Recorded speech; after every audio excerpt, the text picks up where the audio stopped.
Hello and welcome to the 50th developer diary for Imperator Rome. So with the game being released and to not the best reception, let's say, there's been a lot of things going on to make the game better for patch 1.1, and Johann's been teasing quite a bit of it over on Twitter, so we'll start with those. This is the first one I want to show you, and it is a new screen for colonization. The new Twitter layout doesn't let me show you what he said in this screen, so I'll go back a second. Simplifying the UX and making things better for 1.1 for game Imperator, which is, let's be honest, kind of necessary. New UI is something that should be pretty high on the list. So, as you can see here, the entire screen for an uncolonized province has changed, and it's much better. It would be nice to see a pie chart for cultural breakdown, but maybe that's going to be somewhere else, or maybe you can see that when you have only your own, it's if when you've colonized it, it's your own. But maybe. The big thing here though is the colonize button. Instead of what it's like right now, where you click the colonize button and then you got to scroll down and look for whichever one you want to colonize, it's just, if you can colonize it, you click the colonize button and it will colonize it with whatever you can afford to send. And maybe that takes a little bit of micro out of it. But honestly, I'm fine with that. Like, if you want to send a citizen or a freeman, like, just send whatever. It doesn't matter to me. But either way, looking good. I like that they are improving the UI. Next up, we have this one here, and it looks like we're getting an Embark Army button. So if you're wondering what the triangle, circle, and square is, that just is their temporary icon.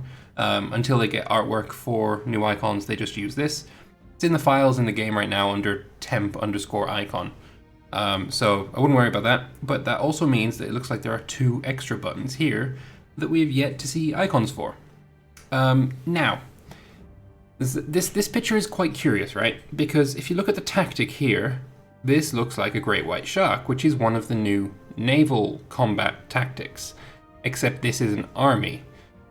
So these might be just, wires being crossed here. It is very pre-release, this particular image.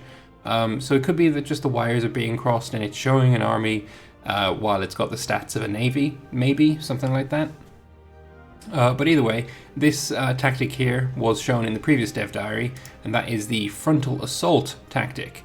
So I doubt very much that we're going to see armies using naval tactics. I think this is just a bug. But maybe I'm wrong. Maybe we will see archers and heavy infantry and light cavalry using frontal assault naval tactic. I don't know. Maybe. Who knows? No, I doubt it, right? But yeah, I just think this is a bug right now. But even so, Embark Army, something that is... Honestly, I'm going to say not necessary.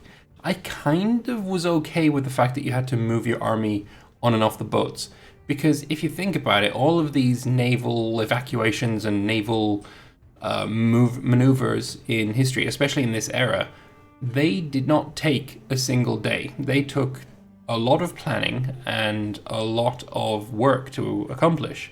Like when Pompey escaped to Greece, when Caesar was chasing him, he just got away and he had weeks to get away. And he got away just in time from Brundisium, I think it was. Like, it wasn't a one-day thing.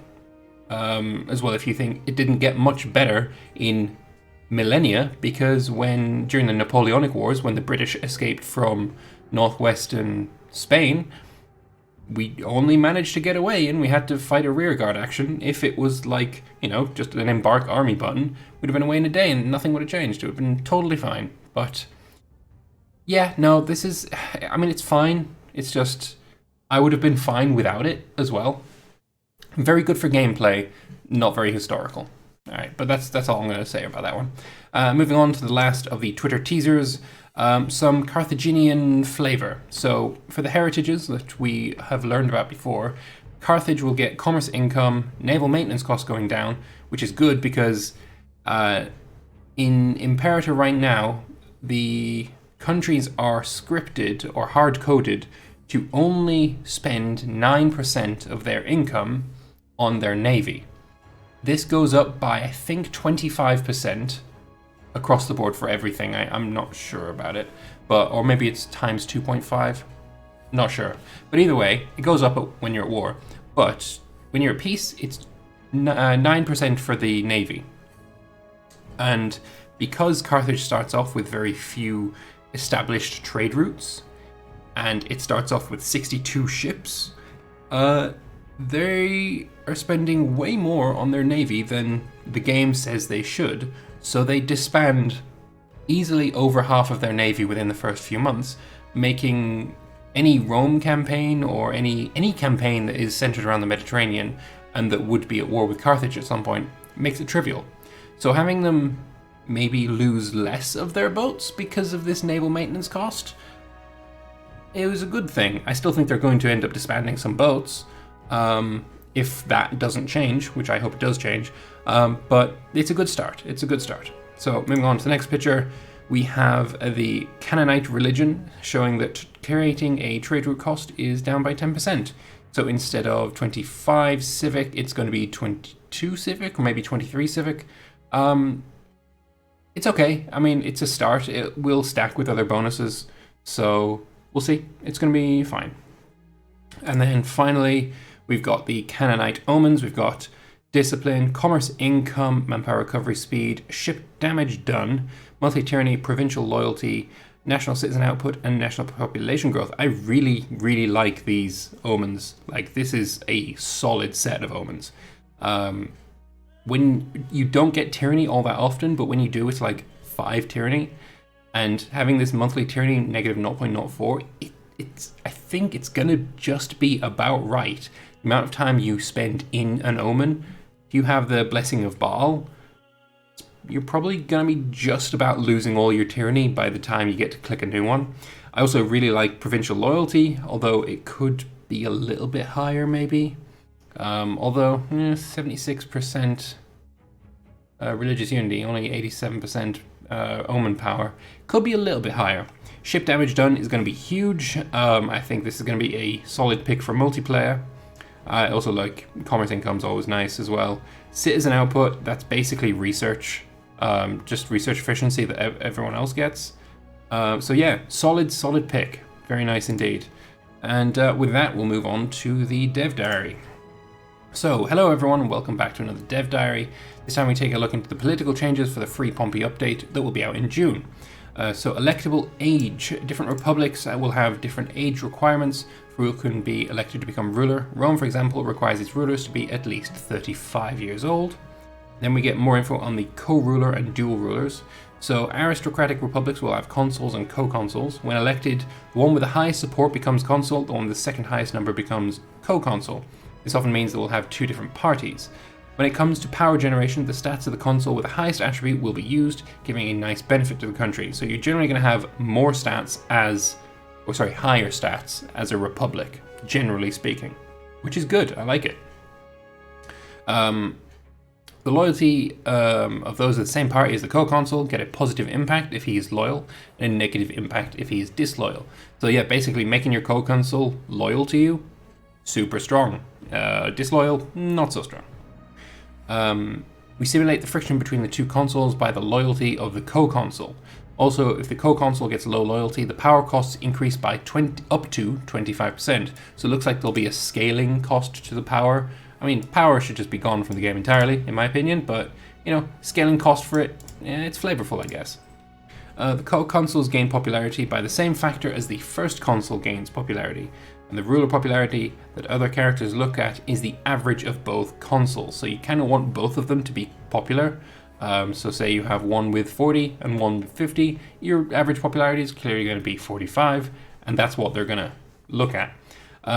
What he means, I think, by same factor as the first consul is if you hold games to raise your popularity, both will gain popularity from it. I don't know whether it's going to be shared between them or both getting the full amount, but I guess we'll have to wait and see on that one. Any ruling trait that the co-consul has will also be added to the country. So basically, consul's really, really strong. Major drawback, however, is the fact that the impact of ruler corruption could be doubled, as both consuls' corruption is added together for the country. And yeah, having that, I mean, you're giving something to Rome, which is already fairly strong. You got to have that thing to pull them back a little bit as well, and adding their corruption together and using that, I think that's a good idea. Especially considering like bribes and stuff add corruption, and corruption is it can get up there. It definitely can. So for consorts in some kind of monarchies, the consorts have sort of supportive abilities. In such a monarchy, the consort works like a co-ruler for how you gain power each month, i.e. the highest score of an attribute of its ruler, and the consort is the one considered. So the capabilities of who you marry to your ruler is important. Good, finally a reason to give a damn about who we marry. I like it. Consorts also get loyalty hit over time if they're not the parent of the primary heir of the current ruler. If they become disloyal, they will increase the power costs by up to 25%, scaled by how disloyal they are. That could be quite dangerous, so you are definitely going to have to keep a closer eye on who you're married to and who your heir is than you were before. Yeah, so this is very good. Government abilities. In the Pompey patch, we've added some extra abilities for each of the 3 government forms where you can strengthen yourself. So republics get civic power for cheaper building costs, military power for more discipline, oratory power for cheaper trade routes. You're paying oratory power for a civic thing. Okay. Pay oratory power to spend less civic power on thing. Alright, whatever. Pay useless power for cheaper conversions. Fine. Populist parity. If only populists are in power, pay money for reduction in corruption and populist support. That one doesn't really make sense. I mean, if you have the populists in power, you can pay money to have the populists not in power. It's not flavorful. It's like the populists are acting against their own interests. Which I'm sure some people are going to say, oh, that's totally fine. Populists are assholes and they always work against their own interests. They don't know it because they're idiots. But at the same time, no, that sucks. Alright, so monarchies. War Council. You can summon a War Council once every 10 years where your important courtiers will propose different places where you should start wars, giving you claims on adjacent areas. I like it. It's good. The fact he used areas, I hate, because that doesn't mean, like, is this province? Is he going to give me a claim on a province? Or is he going to give me a claim on a region? Or is it just a claim on a city? More information, please. Pretty please. Demand oaths of allegiance. Spend lots of oratory, no thank you, and religious power to increase the support of your primary heir over time. Hold games. Spend money of both the country and the ruler to increase his or her popularity. We already have that one. Patronize the arts. Spend civic power to gain primary culture happiness and civilization increase over time. That's probably going to be a no-brainer to do if you're tribal and you want to, you've just become a monarchy and you want to, get your civilization up. Anyway, tribes. They also get War Council. You can assemble raiding parties. Spend oratory and military power to get a boost in enslavement efficiency. This is totally not what I wanted to see. Assembling raiding parties should be a bit like CK2, where you can just go and raid your neighbors. And that should be that. You should be able to just raid your neighbors, and then your neighbors will be hostile to you for a time. No war, just hostile. Give them a CB as well. But yeah, no, I'm not totally on board with this one. I really think it needs to be deeper. Encourage tribal migration. Makes you lose 5 tribesman pops for a tick down in centralization. I don't think I'll ever click that one. Alright. So, new things for tribes, mentioned later, Dev Diary. Oh, there are new things, more new things. And this is the War Council, so you can see that it's going to cost... Oh god, that's actually horrible. You can gain loyalty with the person who wins, I guess, lose 20 loyalty with 2 others, and then you get a claim. If it costs a lot of oratory to begin this whole thing, then that seems very, very painful. Ugh. 20 loyalty for 2 characters just for a claim. That's a bit much. That is a bit much. So, power base and civil wars. This is a huge change, right? So, in Pompey Patch, each character in your realm can have a potential power base. This is both an abstract gauge of how influential they are in a country, as well as a meter for how many troops they could raise in a civil war. The total power base in a country will range up to about 300, and it's scaled within that country. Power base is derived from loyal troops, owned holdings, titles, how much the country's population that is ruled by a character who is a governor or ruler, ruler popularity for the ruler, and character wealth. So, for the purposes of civil wars, the game will no longer count loyal cohorts, but instead the power base of all disloyal characters. And then if the threshold for civil war is 33%, with positive stability increasing it and negative decreasing it. So having high stability is going to be even more important than before. And you're going to want that to be high, because if you have your disloyal characters' power bases going up to 33% or whatever the percentage may end up being with high and lower stability, you're going to get a civil war. I like this. This is much better than, there's 33% of the army is owned by people that don't like you, therefore boom, you're dead, haha, bye-bye. Yeah, no, this is better. This is a good change. So, character interactions. We'll go deeper into a later dev diary about the new abilities we're adding. We can now mention that we're rebalancing the costs quite heavily for them, removing power costs, yes, go further, remove them all, and using the new abilities to impact aggressive expansion, tyranny, or stability from it. Recruiting a character from another nation will increase your aggressive expansion, while bribing will be done with the ruler's own personal money. And I like this one especially, right? Because it makes sense that it's money that you're bribing with, because that's kind of the whole point of it. You already gain corruption. It's taking the money out of your ruler's personal wealth. Originally I was thinking, so you've taken something that cost something I needed and transferred it to something where I don't need anything at all, right? I've never given a damn about my ruler's personal wealth. So originally I thought it was going to be, so now it's going to cost nothing, basically. Then the more I thought about it, this bribe is costing 100 gold from your ruler. And that's all that he starts with. And I think the most I've seen a ruler have is like 3,000 or something, but that was like a king. For any of my own rulers, I think the max I've seen is 800. So yeah, if bribing now takes 100 of your personal wealth, you're not going to be able to spam that. It's much, much more likely that you'd have 100 oratory power with which you can spend 4 bribes than your ruler's going to have 400 gold. This is a good change, and it just took me a while to realize that. Next week we'll be talking about playing tall, good. Changes to barbarians, good. Trade and slave distribution, I'm very much looking forward to that one. While going into more detail about heritages. And then we've got here the heritage of Ptolemaic Egypt, which is population growth, state religion, happiness, and diplomatic reputation -2. So yeah, that's all for this week. Decent dev diary. I gotta say, there are certain things that I was not totally on board with, like this here, like this one here. But there are other things that I am definitely on board with. The way that co-consoles work, totally fine with. The way that power base works, I'm looking forward to seeing that.